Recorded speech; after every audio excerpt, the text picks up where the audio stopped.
नमस्कार दोस्तों। आइए आज एनर्जी कंजर्वेशन विषय का यूनिट 6 जो है energy efficiency in thermal utilities, इस टॉपिक को देखते हैं।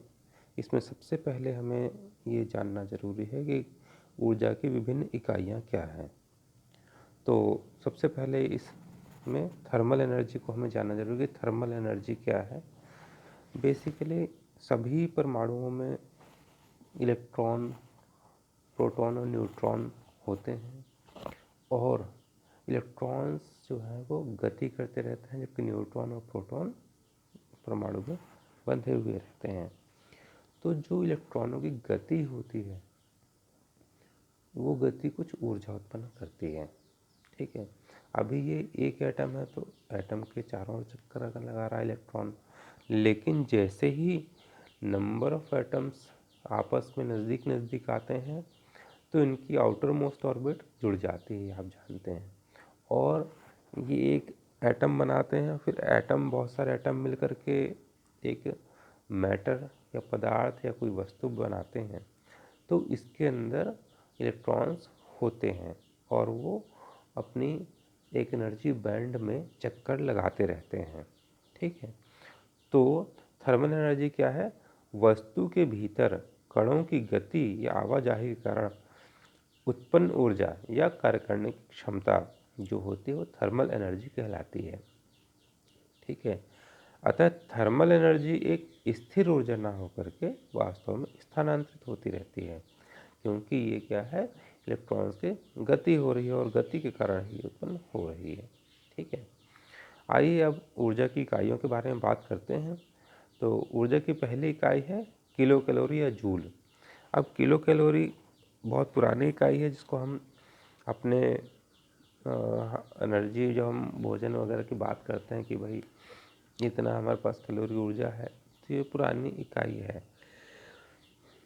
किलो कैलोरी कैसे डिफाइंड है? Kilo calorie is defined as heat required to raise the temperature of 1 kg of water by 1 degree Celsius from 14.5 degree Celsius to 15.5 degree Celsius। यानी कि 1 kilo पानी का ताप 1 डिग्री सेल्सियस बढ़ाने के लिए 14.5 डिग्री सेल्सियस से 15.5 डिग्री सेल्सियस करने के लिए जितनी ऊर्जा की आवश्यकता होती है उसे 1 किलो कैलोरी कहते हैं। ठीक है, अब international union of sciences and international union of nutritional sciences ने क्या कहा कि ऊर्जा की इकाई को जूल माना। उसने किलो कैलोरी की जगह पर जूल शब्द इस्तेमाल किया।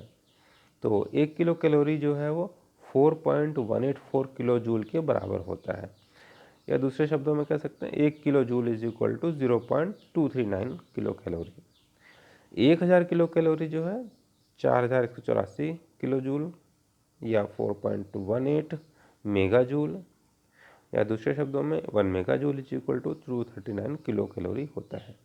ठीक है, अगली इकाई देखते हैं ब्रिटिश थर्मल यूनिट।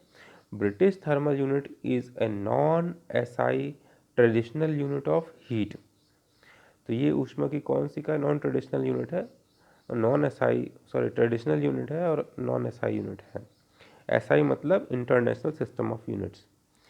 अब कैसे डिफाइंड है ये British thermal unit? The amount of heat required to raise the temperature of 1 pound of water by 1 degree Fahrenheit.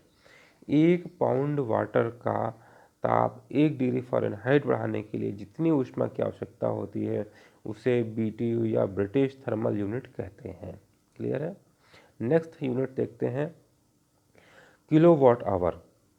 Kilowatt hour को कैसे डिफाइन किया जाता है? The kilowatt hour is a composite unit of energy equal to 1 kilowatt of power sustained for 1 hour. ठीक है, तो अगर हम 1 किलोवाट पावर को 1 घंटे तक खर्च कर रहे हैं तो उसको हम कहते हैं 1 किलोवाट आवर एनर्जी हमने खर्च करी है। समझ गए आप? 1 किलोवाट पावर 1 घंटे के लिए अगर हम खर्च कर रहे हैं तो उसको बोलते हैं 1 किलोवाट आवर। ठीक, तो 1 kilowatt hour is equal to 3600 kilo joules या 3.6 क्रॉस 10 की पावर 6 जूल, और इसको बीटीयू के रूप में भी लिख सकते हैं। 1 kilowatt hour is equal to 3412 0.142 BTU या 1 kilowatt hour is equal to 3413 BTU। और दूसरे शब्दों में और कह सकते हैं 1 kilowatt is equal to 3413 BTU per hour. तो नेक्स्ट यूनिट है horse power. The horse power is a unit in the foot pound second system sometimes used to express the rate at which mechanical energy is expended। तो जिस दर से mechanical energy को खर्च किया जाता है उसको हॉर्स पावर कहते हैं। तो इसको हम कैसे डिफाइन कर सकते हैं? It was originally defined as 550 foot pounds per second. तो एक हॉर्स पावर को 550 फुट पाउंड पर सेकेंड से के इक्वल माना गया। और किलोवाट आवर्स या किलोवाट के शब्दों में अगर हम बात करें तो a power level of 1 HP is approximately equal to 746 watts. यानी कि 1 HP पावर, एक हॉर्स पावर जो है 746 वाट ऊर्जा के बराबर होती है। नेक्स्ट ये हमने पहले भी पढ़ रखा था 1 टन ऑफ रेफ्रिजरेशन। तो इसका क्या है? 1 ton of refrigeration is equal to the refrigeration effect corresponding to the melting of 1000 kg of ice at 0 degree Celsius into water at 0 degree Celsius in 24 hours। अब ये क्या है? 1 किलोग्राम बर्फ़ जो है 0 डिग्री सेल्सियस पर जो है वो 1000 किलोग्राम बर्फ़ 0 डिग्री सेल्सियस पर है। जब वो 1000 किलोग्राम के पानी में 0 डिग्री सेल्सियस वैल्यू पर ही 24 घंटे में जितनी ऊष्मा लेती है उसको हम बोलते हैं 1 टन ऑफ रेफ्रिजरेशन। ठीक है, तो इसको हम डिफाइन कर सकते हैं 1 TOR is equal to 12,000 BTU per hour. Clear है? तो ये हमने पहले भी वीडियो में देख रखा था। अब ये देखते हैं टन ऑफ ऑयल इक्विवेलेंट। अब ये बहुत इंपॉर्टेंट चीज़ है, टन ऑफ ऑयल इक्विवेलेंट। आप टन की स्पेलिंग देखिए TONNE। ठीक है, इसको ध्यान रखिएगा। TONN अलग चीज़ है, TONNE अलग चीज़ है। ठीक है, मतलब दोनों सेम है पर यहाँ पर वैल्यूज़ की अगर बात करें तो दोनों के लिए अलग अलग है।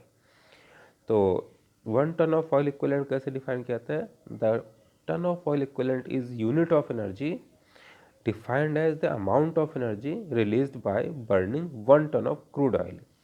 तो 1 टन कच्चा तेल जलाने में जितनी ऊर्जा हमें मिलती है उसको हम 1 टन ऑफ ऑयल इक्विवेलेंट कहते हैं। ये प्राइमरी एनर्जी का मेज़रमेंट का यूनिट है। मतलब कोई जो हमारी फर्स्ट टाइम एनर्जी आपको रॉ फॉर्म में मिली, कच्चे रूप में मिली, उसको बर्न करने में 1 टन ऑफ दैट एनर्जी को बर्न करने में, दैट सब्सटेंस को बर्न करने में जितनी ऊर्जा मिलती है उसको बोलते हैं 1 टन ऑफ एनर्जी। या 1 TO इज इक्वल टू 10 की power 7 kilo calorie which is equal to 11,630 kilowatt hours. और या इसको हम कह सकते हैं 41,870 मेगा जूल्स। ठीक है, तो ये 1 टन ऑफ ऑयल इक्विवेलेंट बहुत इंपॉर्टेंट है। नेक्स्ट है थर्म। अब नेचुरल गैस के उत्पादन में और खपत में इस इकाई का उपयोग आमतौर पर किया जाता है। तो नेचुरल गैस के लिए हम इस टर्म का यूज़ करते हैं। तो 1 therm is equal to 100,000 BTU। Clear है? नेक्स्ट है कन्वर्जन फैक्टर फॉर कोल। ये भी एक इम्पॉर्टेंट टर्मिनोलॉजी है। 1 ton of coal equivalent is equal to 29.3 giga joule. और या 1 देखिए यहाँ पर स्पेलिंग में क्लियर किया हुआ, 1 ton of coal equivalent is equal to 26.6 giga joule. तो टन और टन की स्पेलिंग की वजह से यहाँ पर थोड़ा सा डिफरेंस आया है वैल्यूज़ में। नेक्स्ट है गीगावाट ईयर। अब बड़े संयंत्रों में की क्षमता जो है 1 गीगावाट विद्युत आउटपुट के लगभग होती है। तो इसको 1 गीगावाट विद्युत आउटपुट को GWE भी बोल देते हैं। लेकिन ये इसका मतलब ये नहीं कि 1 गीगावाट 1 GWE संयंत्र का मतलब यह नहीं कि वह प्रतिवर्ष 1 गीगावाट ईयर विद्युत का उत्पादन कर रहा है। ठीक है, इस चीज़ को ध्यान रखना है। तो ये होता क्या है? Large individual plants have capacities in neighbourhood of 1 gigawatt of electrical output. और 1 gigawatt year is equal to 8.76 cross 10 की पावर 4 किलोवाट आवर। तो ये बहुत इंपॉर्टेंट क्वांटिटी है, बड़े